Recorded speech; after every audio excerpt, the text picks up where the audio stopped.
Hey guys, how is it going? Welcome back to my channel. Whenever your heart is broken, don't ever forget you're golden. If you are new here, I do videos all about motherhood, lifestyle, and 30-day challenges. And so today I'm going to be talking about things I did or didn't do directly after my daughter Ellie was born. So I'm not saying like this is the way you should do it or I did it the best or anything like that. I'm saying if someone said, hey Michelle, like after Ellie was born, how did that play out for you guys? What did that look like? This is what I would say. So, take this just as it is. This is my experience. I happen to enjoy that experience, the time from right after Ellie was born. That first couple hours and stuff, I really enjoyed how it went down. So this is some things we did. So the first thing we did, so Ellie was born and then she was immediately brought up to my chest. We had skin to skin right away, and that was just so relaxing, I think, to me and Ellie. There's just something about that, the skin to skin with your baby, like right after they're born. It was just so neat, and just like I couldn't even believe it. And so we actually didn't know if Ellie was gonna be a boy or a girl, and I wasn't even thinking that. Like, it was so interesting. Like, so she was born and she was just on my chest, and I wasn't even thinking about that, like, oh, what's the gender or anything. And it wasn't until my mom was like, okay, so what's the gender, that we had a peek and found out the baby was a girl. And it was just crazy that I wasn't even thinking about the gender, so it was so crazy. So anyways, yeah, we did skin to skin. So along with that, I know like a lot of times in like a hospital setting or something, right away the baby's umbilical cord is clipped and they're kind of taken away, and then they do the assessment of the baby, like the weight, the reflexes, things like that. But I guess my midwife just does like a quick visual one, like while the baby's on my chest, to make sure everything's, okay looking as far as they can tell. You don't have to weigh the baby like immediately if you can kind of tell like the baby's not like, this small or something. You can kind of assess things. And so it's, in other words, it's called like the weight can wait. So it's like you allow that time for the baby and the mom to just kind of connect and things like that, and then later you do the big assessment of like the weight and all that stuff.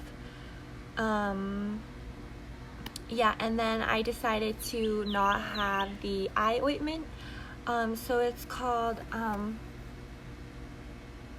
ilotosin, or it's also known as erythromycin. So it's an antibiotic ointment, and they also have drops. So it's kind of used to prevent pink eye, any bacteria or things like that as the baby passed through their mom's birth canal might have gotten their eyes. That helps, just get anything like that away. But in my opinion, and for my research, and yes, I researched all these things before I made the decision. So what I came to the conclusion of this, what a lot of the research says, is it's kind of for, moms that have gonorrhea or chlamydia. Then, you might want to go ahead and put that on your baby's eyes. But if not, from what I kind of researched, in my opinion, I feel like it's kind of unnecessary. So we went ahead and did without it, and Ellie had no problems, any infection with her eyes. But there could be babies out there, they didn't get that and they got an infection in their eye, so you just have to make that judgment call, research it yourself, and then decide.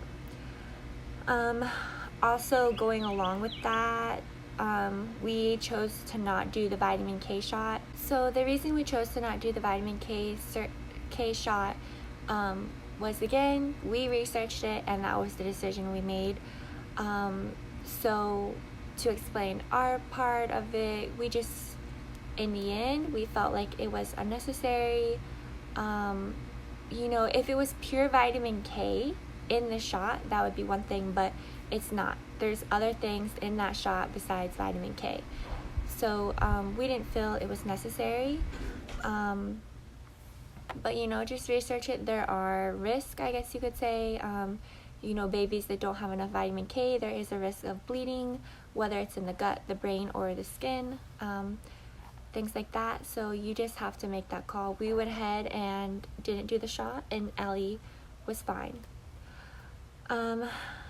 Okay, so the next thing is I did tear a little bit while giving birth. And so, you know, they of course have to stitch that up and everything, but before they do that, they give you a shot of lidocaine, which is the same thing that dentists use in your gums when they do filling cavities, things like that. And so my midwife let my baby and I get a good breastfeeding session in before she gave me the lidocaine. So I thought that was really neat, you know, just in case anything passed through to the milk or anything like that. So I really liked that. Also, so the baby, like I said, is not getting rushed away. How we did it, I did it at a birthing center. And so I chose to do delayed cord clamping. So that is where when the baby's born, you wait until the umbilical cord stops pulsing, and also it will look white. There'll be no more blood going through it. All the blood from or I think most of the blood, not every last drop, from the placenta is now in the baby. And this is about 1/3 of the baby's blood is in the placenta. So with that delayed cord clamping, that 1/3 of blood is going back into the baby. So yeah, it's 30% blood volume increase with delayed cord clamping, and 60% increase of red blood cells. And then because of the more blood, there is a decreased risk of iron deficiency. So yeah, that's why we chose to do delayed cord clamping. There's also something known as Lotus Birth, which I think until it naturally falls off, I'm not sure, but essentially you keep the placenta like in a bowl with like ice and things like that for like an extended period of time. If you want to know more about that and the symbolic meaning behind that and research behind it, go ahead and research that. I think it is pretty interesting, but I was a little bit afraid of like, you know, infection or things like that starting. You know, the placenta is like an organ, and with that just sitting out for you know, hours, or I think it can even be days, I'm not sure. I didn't know how I felt about that, but definitely research it. I think, you know, I do know there's a lot of people that do it and it has came out safe. So yeah, research that if you want to know more about it. And with Ellie's placenta, we went to a local tree plant nursery, and we picked out a really beautiful tree for Ellie. This is after she's born. We had my placenta in the freezer, and we picked out I think it was called a New Zealand tea rose, and it was like a little bush with these little tiny pink flowers, and it was so beautiful. And we went ahead and planted the placenta with that when we planted it, and it was super meaningful and everything like that. The reason I keep speaking of it in kind of like past tense is because that tree ended up dying, sadly. It was so beautiful, but I think we didn't water it enough. So anyways, if you do that, make sure you're watering it really good and things like that, so that you can keep that memory and keep that tree and it doesn't die on you.